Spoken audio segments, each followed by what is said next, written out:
The notification from the hospital app made Grace's phone buzz insistently, but she already knew what it said: another overdue payment reminder. She silenced it and focused on her mother, Margaret, who lay propped against pillows in their small apartment, her chest rising and falling with labored effort. "Mama, please try to eat something," Grace whispered, holding a spoonful of porridge to her mother's cracked lips. The medication had made eating difficult, but without proper nutrition, the cancer treatments wouldn't work. Their one-bedroom flat in the city's affordable housing district smelled of disinfectant and worry. Grace had sold everything valuable, her laptop, jewelry, even her university textbooks, to pay for the first round of chemotherapy. Now, 3 months later, the money was gone and her mother's condition was worsening. The oncologist's words echoed in her mind: without consistent treatment, we're looking at weeks, maybe a month. The private hospital provided the best care, but at a cost that might as well have been millions to a girl who survived on her earnings from a small online business selling handmade jewelry.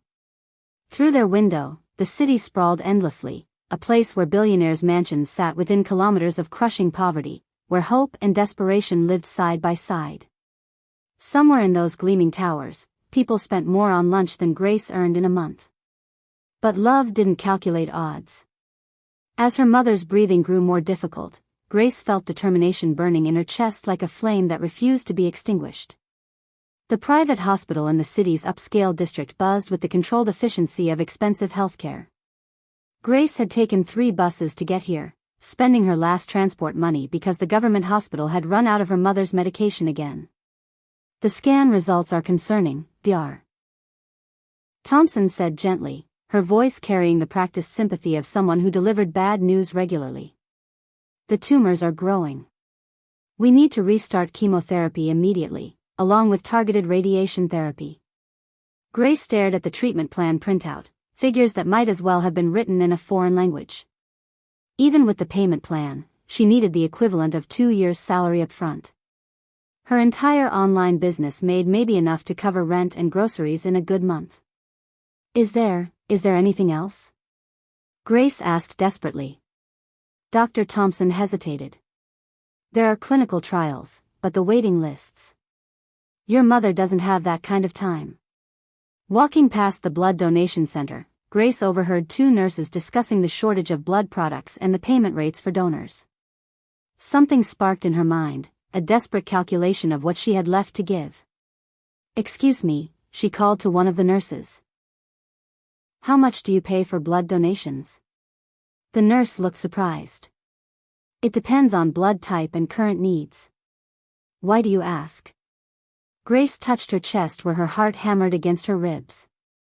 "Because I might have something valuable after all." The nurse's expression softened with understanding. "Let's get you tested, dear."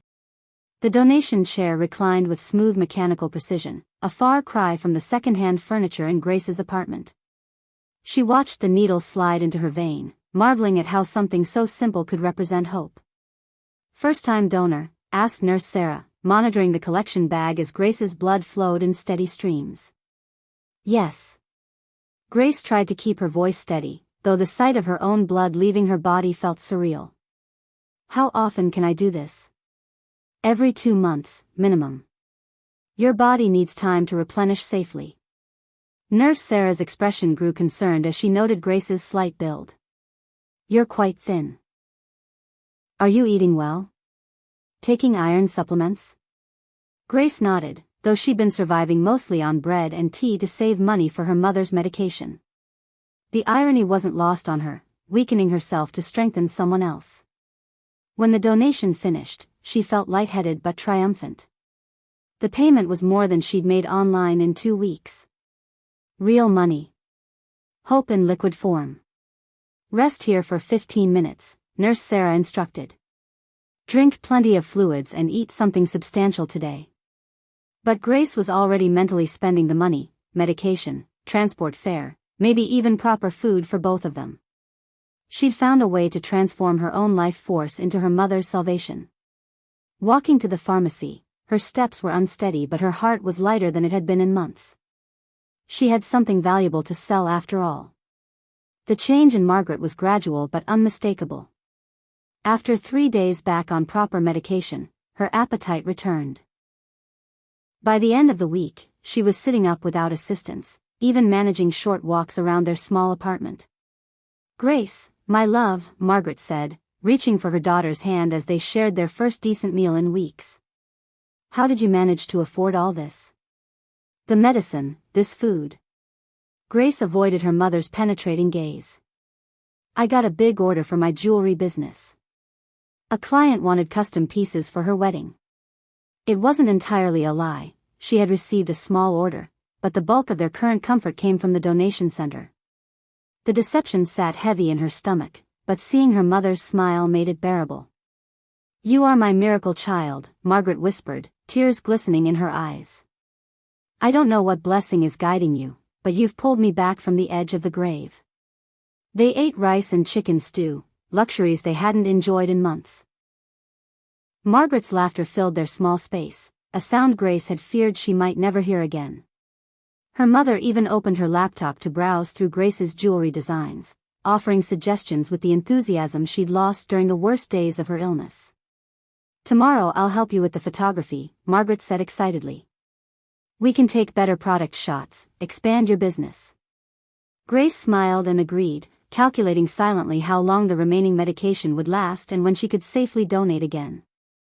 6 weeks later, Grace had perfected the art of deception. She would tell her mother she was meeting suppliers or delivering orders, then take a bus to the upscale district for her donations.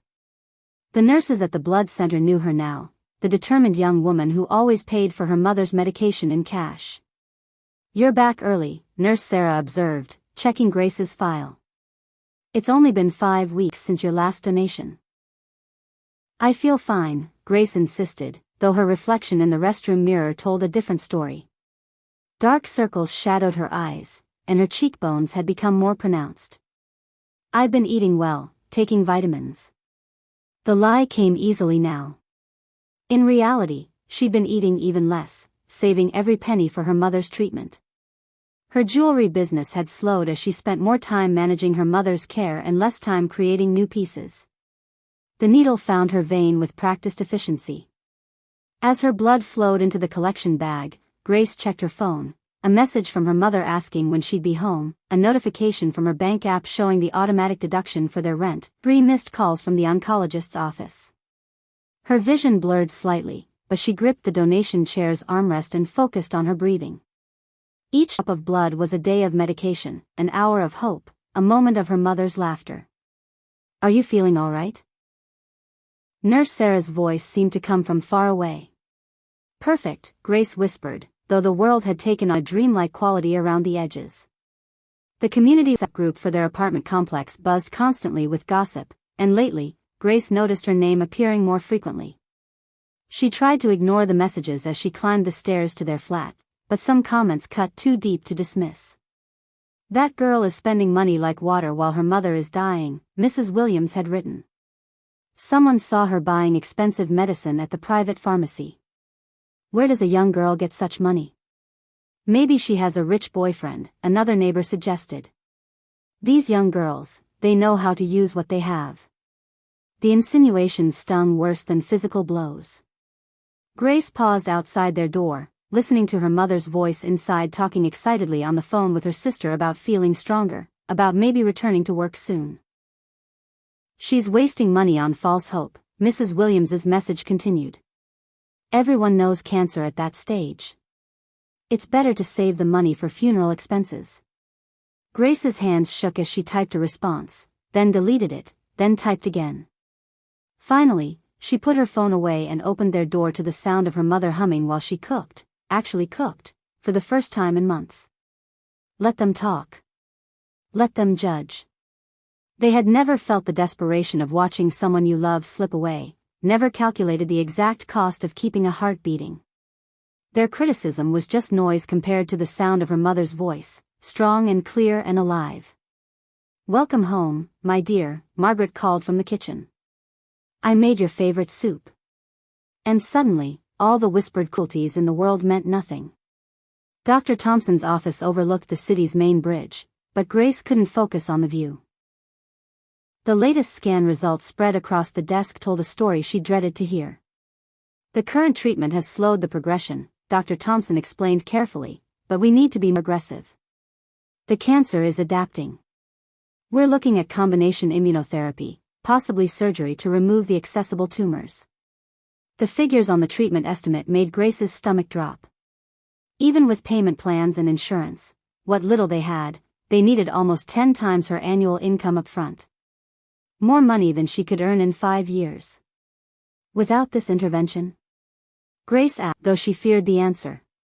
Months, maybe weeks. I'm sorry, Grace. I wish I had better options to offer. Margaret sat quietly beside her daughter, processing the information with the dignity she'd maintained throughout her illness. Doctor, is this treatment guaranteed to work? Nothing is guaranteed, but it gives us the best chance of extended remission, possibly years. Years. The word hung in the air like a promise and a challenge. Grace's mind raced through impossible calculations. Blood donations would never cover this amount, even if she donated every allowable day for the next decade. Walking out of the hospital, Margaret took her daughter's hand. It's all right, my love. You've already given me more time than I hoped for. But Grace's jaw was set with determination. There had to be someone with enough money to help, someone with enough compassion to care. In a city full of millionaires, surely one of them would understand the value of a mother's life. The news alert appeared on every phone simultaneously. Tech billionaire David Wellington announces major investment.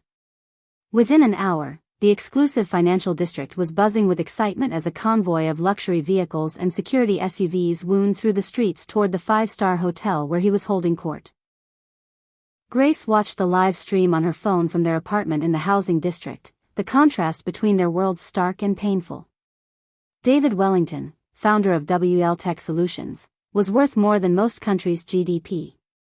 His fintech platform had revolutionized banking across the continent, making him a hero to some, a symbol of inequality to others.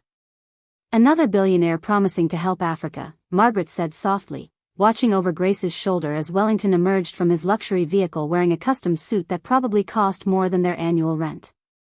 The live stream showed him surrounded by government officials, investors, and society photographers. His announcement was ambitious, a new tech hub that would create thousands of jobs, transform the city into a global innovation center, change the future of the continent. He's holding a public forum tomorrow, Grace read from the event description. Open to citizens who want to discuss community development initiatives. Something sparked in her chest, desperate hope mixed with determination. This man had more money than he could spend in 10 lifetimes. Surely someone with that much wealth would understand the responsibility that came with it, the obligation to help those who had nothing. Grace, her mother said gently, recognizing the look in her daughter's eyes. What are you thinking? I'm thinking, Grace replied, her voice steady with resolve, that tomorrow I'm going to ask a billionaire to save your life. The Grand Continental Hotel glittered like a jewel in the financial district, its glass towers reflecting the morning sun back toward the crowded streets below. Grace had never set foot in such a place, marble floors that gleamed like mirrors, crystal chandeliers that cost more than most people's homes, security guards in crisp uniforms who looked at her worn jeans and faded blouse with barely concealed disdain. The public forum was packed with entrepreneurs, activists, and citizens hoping to catch David Wellington's attention. Grace clutched her folder of medical records and bills, her hands trembling as she waited for the Q&A session.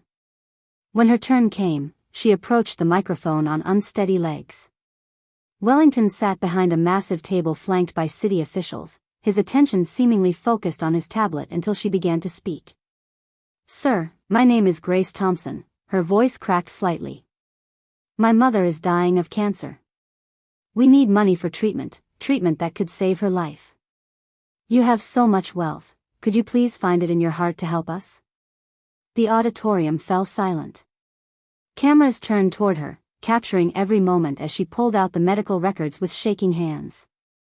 I've been selling my blood to pay for her medication, but we need more than I can give. Please, sir. I'm begging you. Wellington looked up from his tablet, his expression unreadable. The silence stretched unbearably until someone in the audience shifted uncomfortably, the sound echoing through the vast space. Security, Wellington said quietly into his microphone. Please escort this young woman back to her seat. This is not the appropriate forum for personal charity requests. The laughter started slowly, a few uncomfortable chuckles from the audience that built into something crueler as David Wellington leaned back in his chair, a slight smile playing at the corners of his mouth. Did you all hear that? He said, his voice carrying easily through the hotel sound system. She's been selling her blood. And now she wants me to simply hand over money because she asked nicely. The laughter grew louder, and Grace felt her cheeks burn with humiliation. The security guards moved toward her, but Wellington held up a hand to stop them. Young woman, let me give you some free advice, he continued, his tone patronizing. Business is not charity. I built my wealth through innovation, hard work, and smart decisions, not by throwing money at every sob story that crosses my path. Someone in the audience called out, tell her, David, which earned more laughter.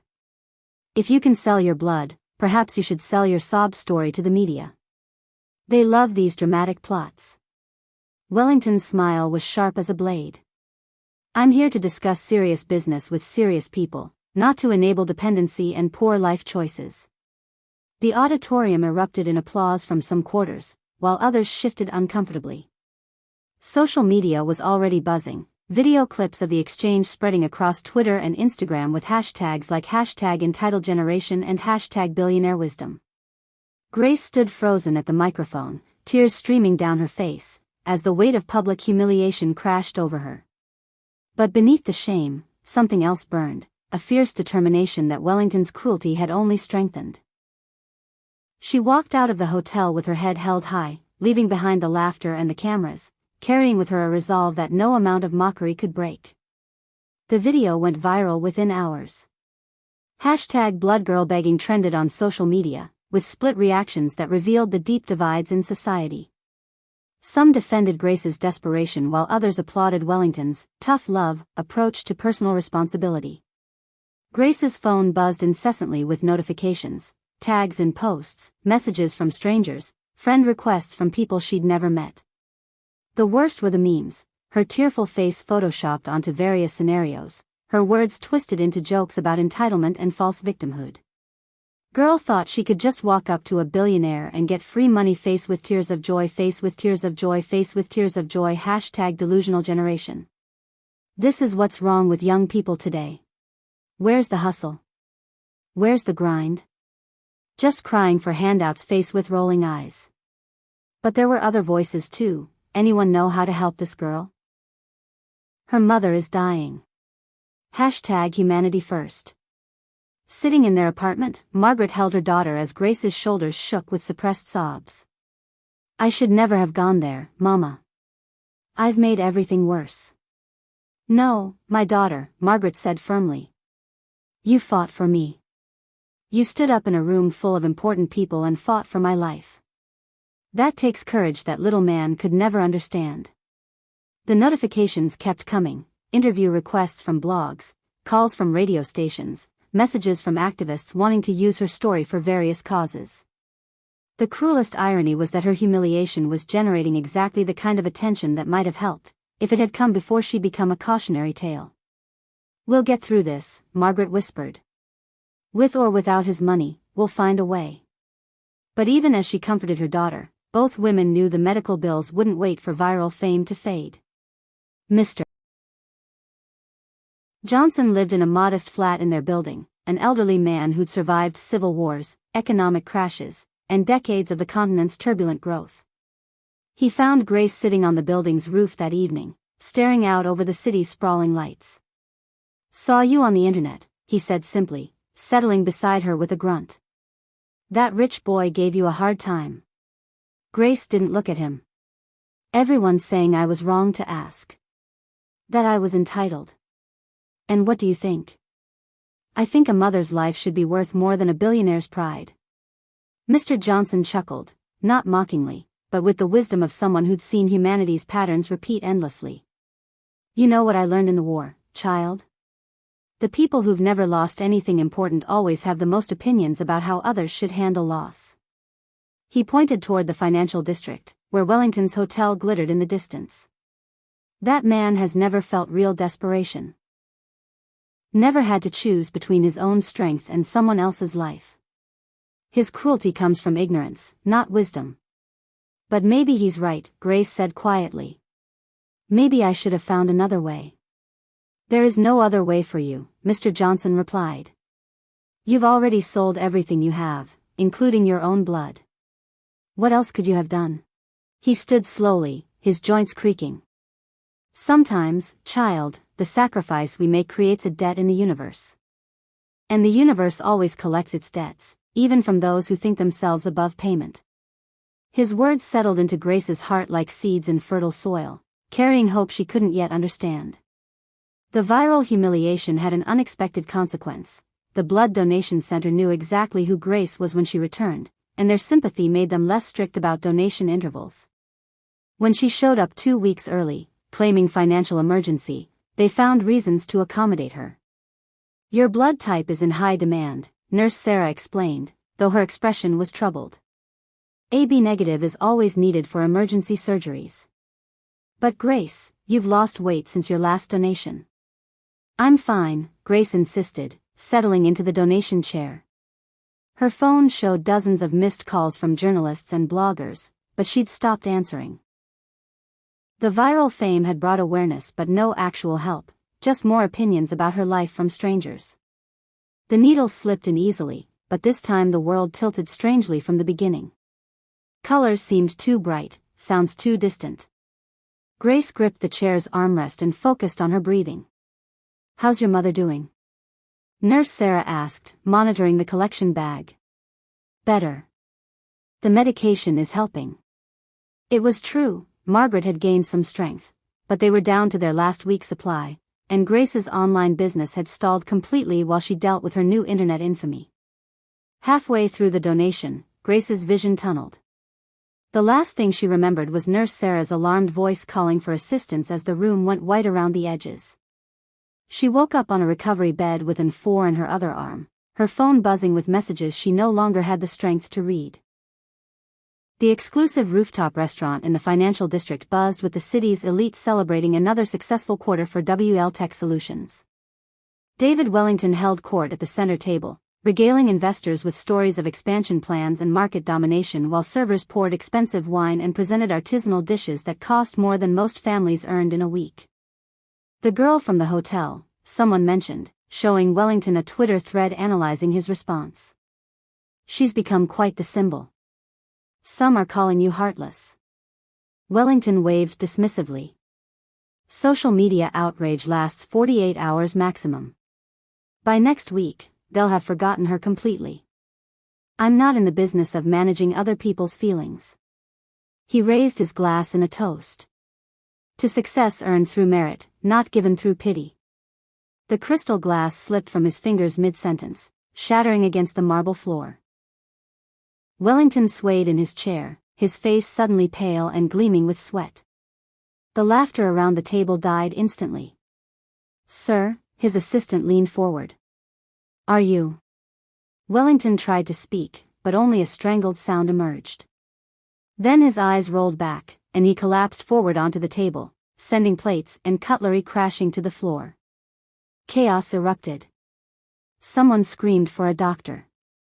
Others pulled out phones, calling for ambulances. Within minutes, paramedics were loading the unconscious billionaire onto a stretcher, racing through city traffic toward the most expensive private hospital. None of them knew that in a small apartment across the city, a young woman was walking weakly home from her latest blood donation, carrying money to buy medicine for her dying mother. Dr. Rodriguez studied the test results with growing concern. David Wellington lay unconscious in the intensive care unit, his body riddled with symptoms that painted a dire picture.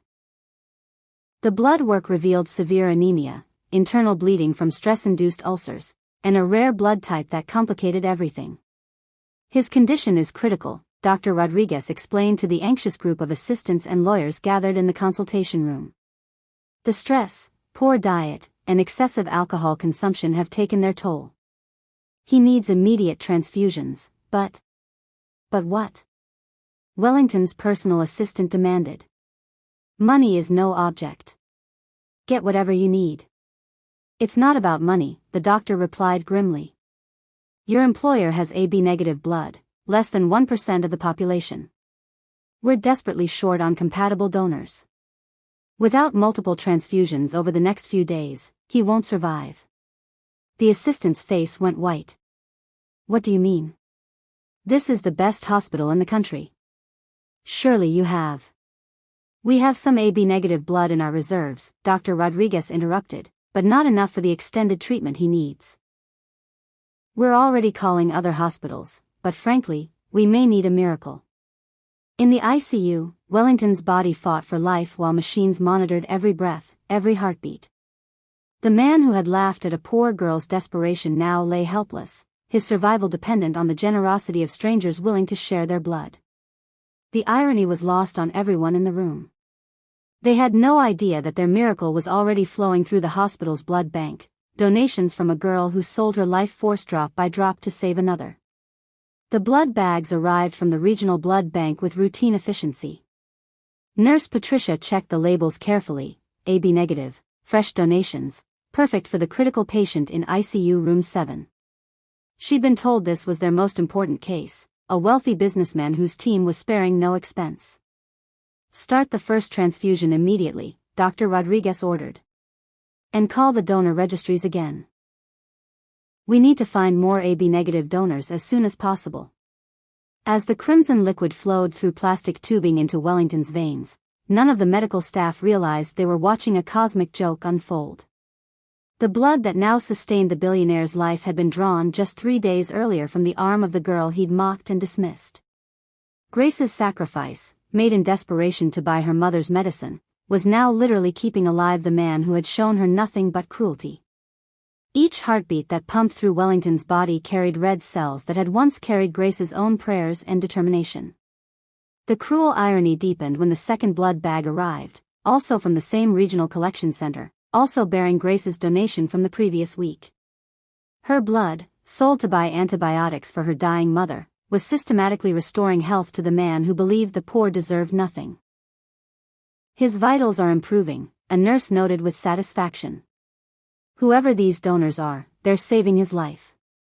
In the quiet housing district where this story began, Grace had no idea that her secret sacrifices were performing a miracle, just not the one she'd intended. The medicine had run out 2 days ago, and Grace's body was too weak for another blood donation. She tried, walked to the hospital only to be turned away when her blood pressure registered dangerously low and her hemoglobin levels showed severe anemia. I'm sorry, the nurse had said with genuine concern.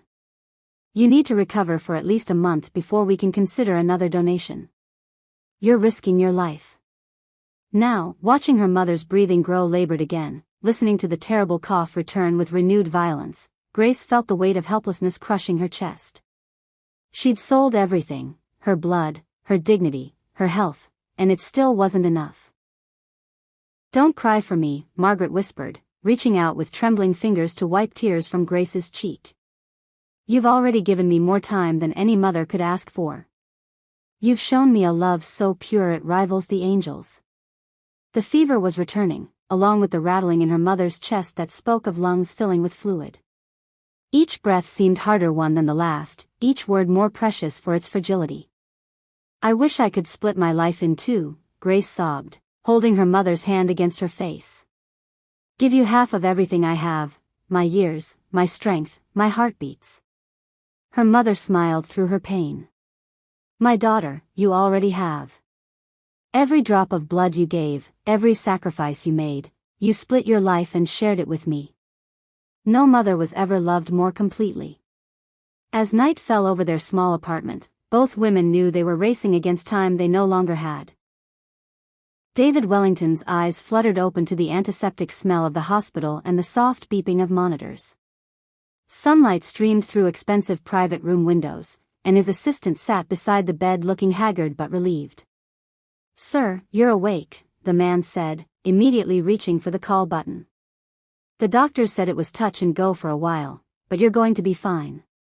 Memory returned slowly, the business dinner, the sudden collapse, the terrifying sensation of his body betraying him. But now he felt strong again, alive, almost vibrant. Whatever the doctors had done, it had worked magnificently. How long was I unconscious? Wellington asked, his voice stronger than he'd expected. 3 days. But sir, you should know, the doctors say it was the blood transfusions that saved you. Multiple donors, very rare blood type. They called it miraculous that they found enough compatible blood. Wellington nodded dismissively. Money could buy any miracle, including compatible blood. Send bonuses to the medical staff. And I want the best private doctors for my recovery. Spare no expense. Already arranged, sir. His assistant looked uncomfortable. There is one thing, though. The doctors want to thank the blood donors personally. They say without those donations, collected from their community outreach program. Handle it, Wellington waved the concern away.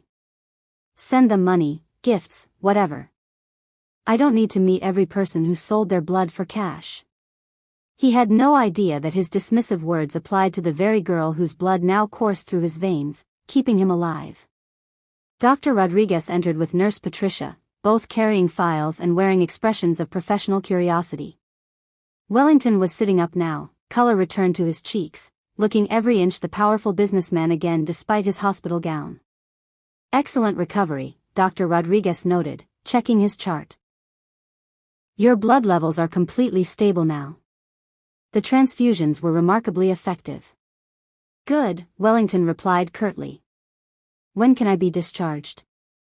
I have business to attend to. Nurse Patricia stepped forward, holding a donation record. Sir, we thought you might like to know about the donor whose blood saved your life. It's quite an unusual story. Wellington barely looked up from his phone. I told my assistant to handle the gratitude gifts. Send whoever it was some money. Actually, sir, Nurse Patricia continued, the majority of your transfusions came from a single donor. A young woman who's been donating regularly to help pay for her mother's medical care. The dedication is remarkable, she's been weakening herself to help others. Something in her tone made Wellington pause. What's her name? Grace Thompson, Dr. Rodriguez read from the file.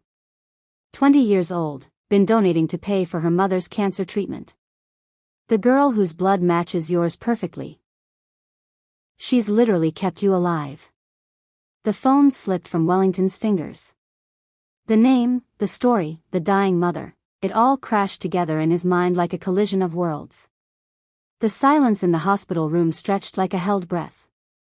Wellington stared at the file in Nurse Patricia's hands as if it contained his own death warrant, his face cycling through expressions of disbelief, recognition, and something that might have been horror. The begging girl, he whispered, the words barely audible. The one who knelt, who asked for help. Sir. Dr. Rodriguez looked confused. Do you know this donor? Wellington's mind reeled back to 3 weeks ago, the luxury hotel, the thin girl approaching the microphone, his own cruel laughter echoing through the auditorium. He'd mocked her for selling her blood, told her to sell her sob story instead, dismissed her as a pathetic beggar not worthy of his consideration. And now that same blood she'd been selling to save her dying mother, was flowing through his veins, had literally pulled him back from death's door. Each heartbeat that kept him alive was powered by the sacrifice of the girl he'd humiliated. She saved your life, Nurse Patricia continued, unaware of the emotional earthquake happening before her. Multiple donations over several weeks. The girl has been systematically weakening herself to help others, including you. The irony was so profound it felt like divine punishment. Wellington, who prided himself on his strength and independence, owed his very existence to the charity of the worthless, poor girl whose desperate plea he'd laughed at. Where is she now? He asked, his voice hollow. Still donating, as far as we know. Though our records show her last few attempts were refused due to dangerously low blood levels. She's been pushing her body beyond safe limits. Guilt crashed over Wellington like a physical wave. While he'd been recovering in luxury, sustained by her blood, she was probably watching her mother die, too weak now to help. Wellington found Grace exactly where he expected, walking unsteadily from the regional hospital, her face pale as paper, her steps uncertain. She carried herself with the careful precision of someone fighting dizziness, one hand trailing along the wall for support. "Grace," he called softly. She turned, squinting in the late afternoon sun, and he watched recognition dawn in her eyes like a sunrise, first confusion, then memory, then something that might have been fear. She straightened instinctively, pride overcoming weakness even now. "Sir," she said quietly, offering a small nod of acknowledgement. "I know," Wellington said, the words falling into the space between them like stones into still water. "I know about your blood. I know what you've been doing." Grace's composure cracked slightly. "I don't understand." "Your blood," he continued, each word feeling heavier than the last. "It saved my life. The doctors told me, multiple transfusions, AB-negative blood, donations from a girl named Grace who's been selling her blood to pay for her mother's medicine." The irony hung between them, visible and terrible. Grace swayed slightly, whether from blood loss or shock, he couldn't tell. "You're alive," she said simply, as if that explained everything, forgave everything. "Because of you," Wellington replied. "Because of the blood you sold while I mocked you for selling it. Because of the sacrifice I ridiculed." For a long moment, they stood there in the hospital parking lot, the wealthy man whose life had been saved and the poor girl whose sacrifices had saved it. "I never begged for myself," Grace said finally, her voice steady despite her obvious weakness. "I only begged for love." Then her legs gave out, and she collapsed into his arms. Grace's body was frighteningly light as Wellington caught her, her skin pale and cool to the touch. In his arms, she seemed fragile as paper, worn thin by weeks of systematic self-sacrifice. The contrast was jarring, her physical frailty against the immense strength of character she'd displayed. "Help!" Wellington shouted toward the hospital entrance. "I need help here." Medical staff rushed out with a wheelchair, but before they could take her, Grace's eyes fluttered open. She looked up at him with a gaze that held no anger, no accusation, only the quiet dignity that had defined her from the beginning. "Your mother," Wellington said urgently as they prepared to wheel her inside. "Where is she?" "Home," Grace whispered. "Too weak to make this trip today. The medicine ran out yesterday." The words hit him like physical blows. While he'd been recovering in luxury, surrounded by the best medical care money could buy and sustained by her blood, this girl's mother was dying at home because they couldn't afford the medicine that might save her. "Why?" he asked, though he dreaded the answer. "Why didn't you hate me? Why didn't you curse me when you learned your blood saved the man who mocked you?" Grace's smile was sad but genuine. "Because you're alive," she said simply. "Because someone's son, someone's family, got to keep the person they love." "How could I regret that?" The wheelchair started moving toward the hospital entrance, but her voice followed him. "I never begged for myself," she repeated, her words echoing in the gathering dusk. "I only begged for love." Wellington stood frozen in the parking lot long after she disappeared through the automatic doors, her words burning in his chest like brands. Wellington's convoy tore through the city toward Grace's neighborhood, his luxury vehicles raising clouds of dust that announced their urgent approach. This time, he wasn't coming to announce investments, he was racing against time itself, carrying a medical team and equipment that represented his fastest attempt at redemption. Dr. Rodriguez sat beside him, having been convinced to make this emergency house call by a combination of professional curiosity and Wellington's substantial monetary persuasion. In the vehicles behind them, nurses carried oxygen tanks, 4 bags, and enough medicine to stock a small pharmacy. "The building is just ahead," Wellington's driver announced, and suddenly they were there, the same modest housing complex where his arrogance had first encountered Grace's desperation, now the destination of his desperate attempts to undo his cruelty. They found Margaret lying unconscious on the worn mattress, her breathing so shallow it barely stirred the blanket over her chest. Grace knelt beside her, having been discharged from the hospital against medical advice, her own weakness forgotten in the face of her mother's crisis.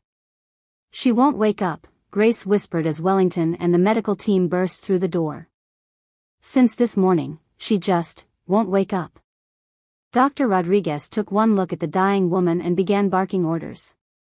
"Get the oxygen on her immediately." Start in 4, she's severely dehydrated. We need to get her to the hospital now. Can you save her? Wellington asked, though he dreaded the answer.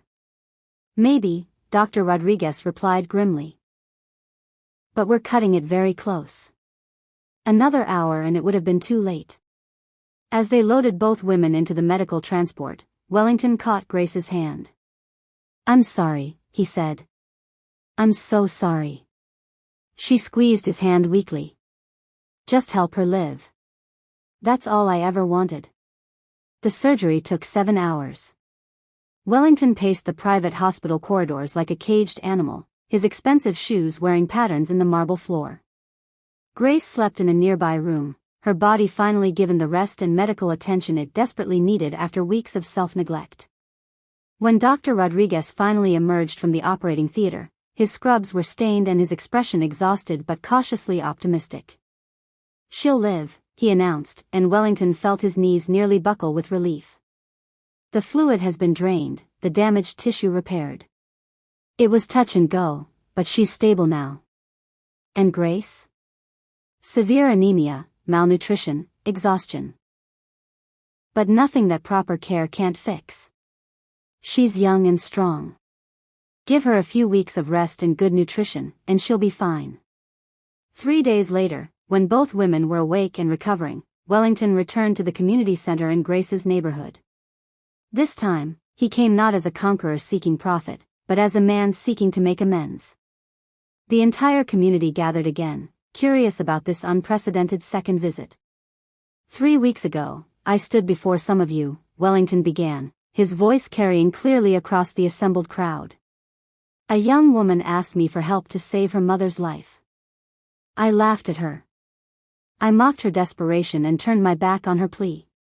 The residents murmured, remembering the viral video with uncomfortable clarity.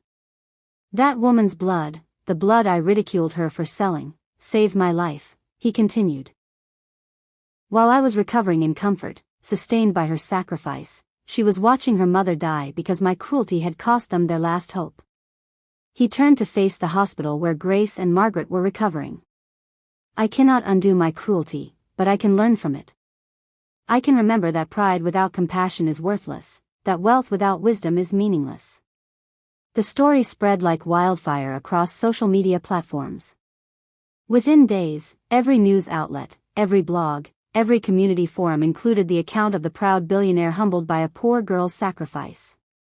Have you seen, they would post, the story about the girl who sold her blood to save her mother, and how that same blood saved the rich man who mocked her.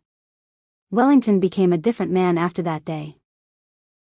He used his wealth to build medical clinics in underserved communities, then funded a comprehensive healthcare program for low-income families, then established a foundation ensuring no family would face Grace's impossible choice. He never forgot the lesson written in red cells and plasma, that the poor are not worthless, that desperation deserves compassion, that sometimes the most valuable gifts come from those who have the least to give. Grace and Margaret recovered completely. The surgery was successful, the follow-up care comprehensive, and Wellington's continued support ensured they would never face such desperation again. But more than that, Grace's example had changed something fundamental in their community's most powerful visitor. Years later, when the story was shared across continents and translated into dozens of languages, it would always end with the same lesson. Even the proud may drink from the blood of the humble. Even the hardest heart may be softened by witnessing true love. For in the end, we are all more alike than different, all blood is red, all hearts can break, and all souls can learn to love. The moral echoed across generations: sacrifice has power. Love can humble even the proudest heart. And sometimes, the greatest wealth comes not from what we possess, but from what we're willing to give away. Sacrifice has power. Love can humble even the proudest heart. What would you have done in Grace's place? For more powerful stories like this, hit subscribe, turn on the notification bell, and never miss the next tale that will change how you see the world.